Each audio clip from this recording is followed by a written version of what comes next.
como todas as quintas, a gente tem o grande prazer de receber aqui o médico veterinário Marcos Rezende, colunista do nosso Agromanhã, que está ao vivo hoje. Fala sobre os cuidados com a febre aftosa, a preocupação que pecuaristas de Mato Grosso estão tendo, né, com o avanço do fim da vacinação obrigatória no estado. E a gente vai falar também sobre os casos de gripe aviária detectados no Brasil essa semana, né? Quais as preocupações que temos que ter e reforçar a importância da nossa saúde animal. Marcos, muito bom dia para você. Seja bem-vindo. Fala de onde hoje? Bom dia, Lília. Bom dia, os amigos do Agronegócio. Estou falando de Brasil Novo, sudeste do estado do Pará, viu, Lília? Que bacana, muito bom, seja bem-vindo. E temos também a presença ilustre online aqui de Pedro Costa, Pedrinho que está em Cuiabá. Oi, Pedro, bom dia. Oi, Lilian, bom dia para você, bom dia, assinante do Agromais, Terra Viva, bom dia a todos. Tá acostumado com a nossa conexão, né? Bom, vamos lá. Achei que o Pedrinho não ia participar com a gente aqui do Agromanhã essa semana. Muito bom, a gente vai falar sobre saúde animal, começando pela questão da febre aftosa, que foi uma pauta até que o Pedro sugeriu, que está em Cuiabá, em Mato Grosso. E sabe, Marcos, eu estava em Cuiabá também no comecinho do mês e vi essa mesma preocupação dos pecuaristas agora com a campanha da aftosa, né? Eu queria que você desse um panorama pra gente, como que está sendo agora essa vacinação e o que está acontecendo em Mato Grosso. Lilian, o Mato Grosso está livre esse ano, né, nessa campanha, né, de vacinar os animais. Eu estou no estado do Pará acompanhando aqui, ó, com a cartilha aqui da Depará, onde está sendo vacinado. O pessoal do Pará diz que esse é o penúltimo ano de vacinação de febre aftosa. O Mato Grosso está bastante adiantado. O pessoal do INDEA faz um trabalho assim muito rígido, muito primoroso, e o governador, as autoridades do estado vêm caminhando para que o estado do Mato Grosso fique realmente livre da febre aftosa sem vacinação. Nos outros estados, se eu não me engano, são ainda 17 estados que estão vacinando contra a febre aftosa, né, dando mais esse passo para que o Brasil cumpra as etapas necessárias com a OIE, né, e se torne todos os estados livres da febre aftosa, que nós já somos, mas aí, de fato, sem vacinação. O que é importante, Lilian, é vacinar os animais e depois tem 15 dias para declarar a vacinação. E o pecuarista tem que ficar muito atento para isso. Verdade. Você comentou do IDEA e o Pedro ontem fez uma entrevista, né, com o representante do INDEA, a médica veterinária. Pedro, eu queria que você comentasse o que você está vendo aí essa semana, né, em Cuiabá também, em relação a isso, no noticiário, né, a preocupação dos pecuaristas, você tem conversado com vários deles, e também o que você traz para a gente de novidade. Oi, Lilian. Então, nesse sentido, né, a gente percebe muito que os pecuaristas estão preocupados em relação à questão do trânsito animal. É que não tem como falar, né? Um estado onde temos aí mais de 30 milhões de cabeças de gado, a preocupação é grande em relação à compra, né, de animais, trânsito de animais, uma vez que Mato Grosso já não está vacinando mais o seu gado, o seu rebanho.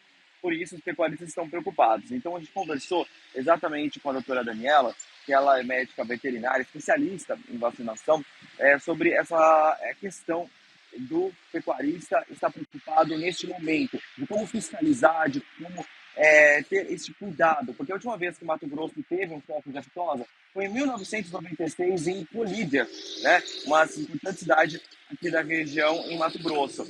E a equipe da Estância Bahia, né, o Léo Fernandes, entrevistou a doutora Daniela e ela trouxe aí algumas informações. Nós pegamos um trechinho, nós vamos exibir para vocês agora, justamente esse momento em que ela fala sobre essa preocupação da vacinação, do momento de retirada e também, é claro, do trânsito animal. Vamos acompanhar. Bom, primeiramente, para o produtor, não precisar mais fazer esses 2 manejos obrigatórios, né? Que além do custo que o produtor tinha com a aquisição da vacina, tinha todas as perdas relacionadas aos hematomas, né? Aos problemas gerados pela vacina, que é oleosa. Para o serviço veterinário oficial, na verdade, é um reconhecimento de uma excelência de um serviço veterinário, né? Ele é um status superior ao que a gente vacina, né? A gente tem a certeza que a gente não tem mais o vírus circulante, por isso a gente deu esse passo a mais da retirada de vacina. Então, esse reconhecimento internacional virá juntamente com essa excelência da nossa sanidade. A respeito do trânsito dos animais, você poderia esclarecer? A gente tem estados que já pararam de vacinar, alguns estados que estão nesse processo. Como que fica o trânsito de animais por esses estados de diferentes blocos? Bom, é muito importante a gente esclarecer que o Mato Grosso, juntamente com outros estados, aqui os nossos vizinhos imediatos, Mato Grosso do Sul, Goiás, foi autorizado pelo Ministério da Agricultura a parar de vacinar. No entanto, o nosso status ainda não se alterou. Reconhecidamente, na Organização Mundial de Saúde Animal, nós temos o status de livre com vacinação. Então, mesmo não vacinando, a gente ainda não pode mandar para estados que já têm o reconhecimento de livre sem vacinação. Por exemplo, hoje nós temos no Brasil Santa Catarina, Paraná, Rio Grande do Sul, o Acre e Rondônia, algumas propriedades do estado de Mato Grosso e do Amazonas, mas nós ainda não podemos mandar animais para esses locais. No entanto, apesar de a gente ter parado de vacinar, as nossas fronteiras não foram fechadas. A gente está aguardando ainda o restante dos estados do nosso bloco, o bloco 4, e dos demais estados, a serem novamente avaliados esse ano. Então, as nossas fronteiras estão abertas, ou seja, a gente pode continuar recebendo animais de todo o Brasil, porque o Brasil como um todo, ele é livre de febre aftosa. Alguns estados com vacinação e outros sem. Pois é, nessa questão de deixar o estado de status sem vacinação é muito importante. Eles encaram aqui como uma oportunidade, inclusive, de acessar mercados que são rigorosos, como o Japão, Coreia. O Brasil já tem acessado mercados que têm uma certa exigência, como os norte-americanos, que eles estão, lógico, comprando nossa carne por questões econômicas também. Mas, além disso, o México também inclui nesse sentido, mas, além disso, eles estão muito preocupados com a questão do trânsito. Eu queria que o professor Marcos Rezende, nosso médico veterinário, trouxesse para a gente o panorama da histórico que ele tem, principalmente em relação a essa questão de ter o cuidado, principalmente no transporte, essa parte de ter também um certo manejo, podemos dizer assim, uma fiscalização, a palavra correta, no transporte, né, Marcos?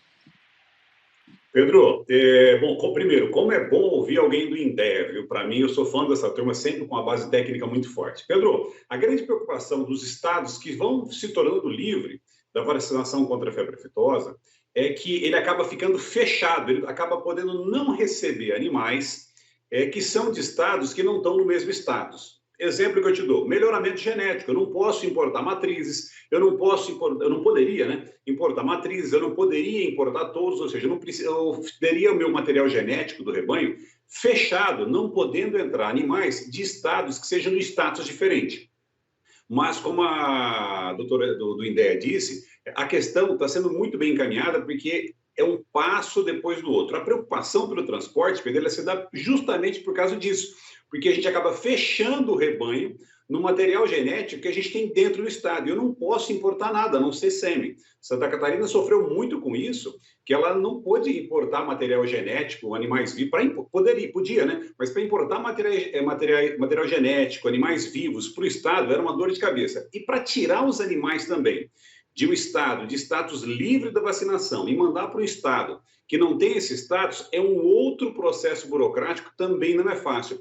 Então, a preocupação do INDEA deve, acredito muito eu, que seja por causa disso, ou seja, da dificuldade de importar material genético por meio de animais vivos e de exportar animais, seja material genético, seja animais comerciais, para outro estado, porque a gente vai estar mudando de status sanitário da fitosa. Mas eu fico feliz que a gente esteja cumprindo os passos que foram exigidos pela OIE, e eu tenho certeza que isso não vai abalar a gente, viu, Pedro? Muito bem, exatamente, Marcos. Pedro, e vocês gravaram também um trecho da Daniela, da médica veterinária, sobre um outro assunto, né? Qual foi ele? Exatamente, Eli.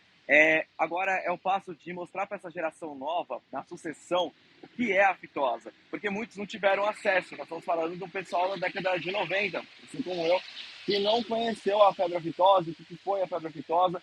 Então, a ideia agora é exatamente que todo esse trabalho seja feito dentro da porteira, não só com a nova geração, mas também mostrar para as equipes, para novos profissionais também que estão chegando, a importância desse status que foi garantido com a vacinação e que agora vai tomar esse passo muito importante. A ideia é exatamente que seja feito um trabalho em conjunto, em que os olhos do INDEA sejam dentro da porteira, ou seja, sejam os produtores, os médicos veterinários, toda a equipe. Nós separamos mais um trechinho que foi gravado pela equipe aqui da Estância. Vamos acompanhar.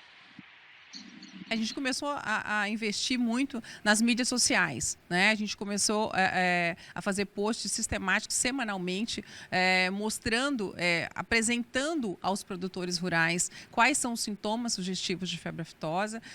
Cada vez mais o INDEA está se aproximando, fazendo esse papel de sanitarista, que é levando ao produtor rural, estando nas suas propriedades e explicando para ele o que é essa febre aftosa, o que ele deve, como que ele deve suspeitar, quando ele deve chamar o INDEA, né? Então, esse momento é um momento realmente de educação da cadeia, né? A gente está tentando fazer que todos os elos da cadeia se fortaleçam nesse sentido de hoje vigiar. A palavra hoje é vigilância. Nós precisamos todos das cadeias, todos os médicos veterinários não oficiais que estão também nas propriedades, todos os vendedores de remédio, todas as lojas agropecuárias. De repente, o produtor procura uma loja agropecuária porque o animal está com o sinal tal. Então, a gente precisa que todos estejam sensíveis, né? A vigilância, ela é de todos. Tanto que nossa legislação fala que todo e qualquer cidadão tem a obrigação de comunicar, no máximo em 24 horas, toda e qualquer suspeita de doença infecto-contagiosa. E nesse caso específico, a gente está falando de febre aftosa, né? Nós estamos livres de febre aftosa com vacinação, estamos caminhando para um status livre sem vacinação, mas constantemente nós temos que estar vigilantes, porque ela pode adentrar a qualquer momento e ter uma nova reintrodução. Tá aí, perfeita a colocação da doutora Daniela, porque vai muito ao encontro do que você estava falando. E a gente sempre fala aqui na nossa coluna Saúde Animal, né? Fortalecer os elos para que a gente, claro, sempre esteja vigiando, né? Em vigilância sobre a saúde animal, né, Marcos? Porque isso é importantíssimo. Então, sem vacinação, mas sem a fitosa sempre também. Sem vacinação, sem a fitosa, com muita atenção, viu, Lília? Essa é uma doença que causa prejuízos aos animais, não causa problema nenhum para o ser humano, só que o grande problema que ela causa para a gente é a restrição dos mercados. E já que a gente está indo para dando esse passo tão importante, que a gente vem sonhando com isso há décadas, né, Lília? É bom hoje que a gente saiba que esse caminhar está sendo feito com muito critério técnico, com muita responsabilidade, em uma parceria das Secretarias de Defesa Agropecuária, do Ministério da Agricultura, das revendas agropecuárias e, principalmente, Lília, do produtor, porque não é fácil reunir todo o rebanho 2 vezes por ano para poder fazer a aplicação de aftosa. A gente reúne os animais mais vezes por ano, mas isso aqui tem um prazo, é obrigatório, e o produtor vai ficar livre disso. Então, a gente precisa dar esse passo muito bem dado para ficar livre da vacinação contra a febre aftosa. Tá aí, perfeito. Bom, Pedro, Marcos, tem um outro assunto que eu quero aproveitar a presença de vocês aqui para a gente falar, porque, olha, o Espírito Santo tem o primeiro caso suspeito de gripe aviária em humano no Brasil. O Ministério da Saúde disse que o paciente é um homem de 61 anos, funcionário de um parque municipal de Vitória, onde foi encontrada aí uma das 3 aves com resultado positivo para a doença no começo da semana, né? Ele apresenta sintomas gripais leves e, conforme protocolo de vigilância sanitária, está em isolamento e monitorado por equipes de saúde. A amostra do paciente suspeito e de outras 32 pessoas que também trabalham no parque estão em análise pelo Laboratório Central de Saúde Pública do Estado e ainda não há informação sobre o prazo para a divulgação dos resultados dessas análises. E para a gente relembrar, na última segunda-feira, o Ministério da Agricultura e Pecuária confirmou 3 aves contaminadas com a gripe aviária no litoral do Espírito Santo. Marcos, esses animais encontrados são aves migratórias, ou seja, tem algum motivo de preocupação? Eu queria que você trouxesse também esses esclarecimentos para quem está assistindo a gente. Ele aí, eu que torci para que o inverno chegasse mais cedo, essas aves voltassem embora, né? Mas não teve jeito. Uma ficou pelo caminho, algumas ficaram pelo caminho. É motivo de atenção, Lília. Preocupação eu não diria. São aves que estão no litoral, são aves migratórias. O trabalho está sendo bem feito pelas Secretarias de Defesa Agropecuária, ou seja, já foi identificado, já foi rastreado. Essas aves que foram encontradas, elas estão distantes da avicultura comercial brasileira. Foi encontrado em uma região próxima a um paraíso ecológico, né? E está distante da avicultura comercial. Então, eu penso que merece a nossa atenção. Preocupação, sim, mas sem desespero, viu, Lília? Eu acho que a coisa está sob o controle das nossas autoridades sanitárias. Marcos, bom, vou passar aqui para o Pedro. Pedro, você quer fazer algum comentário? Se não, já aproveito aqui o nosso momento para me despedir de você também, agradecendo a sua participação. Marcos, só um detalhe, né? A nossa avicultura, ela tem uma diferença muito grande de outros países que acabam tendo um foco, né? É importante a gente reforçar isso também. É verdade. Quer comentar, Marcos?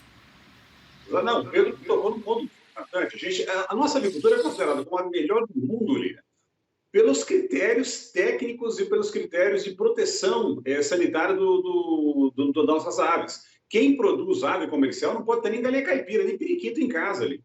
Então, é um sistema de proteção, existe todo um cinturão verde que é preciso ser colocado na propriedade, ou seja, tem muito critério e que dificulta muito a chegada dessas aves migratórias junto às nossas aves comerciais. Pode acontecer infecção de aves de quintal em muitas regiões? Pode acontecer, mas aí é que vem a importância da atenção das nossas autoridades sanitárias, da atenção do produtor, da atenção de todos nós para qualquer sinal clínico diferente daqueles que nós conhecemos. Perfeito, Marcos. Excelentes colocações. Muito obrigada pela participação mais uma vez aqui com a gente. E sempre esperamos você aqui. Até semana que vem, Marcos. Até lá. Pedrinho, obrigada pela participação. Também, Pedro, que vai estar ao vivo no Tatersal, aqui no canal Terra Viva. E ao longo da programação traz também reportagens e outros destaques. Obrigada.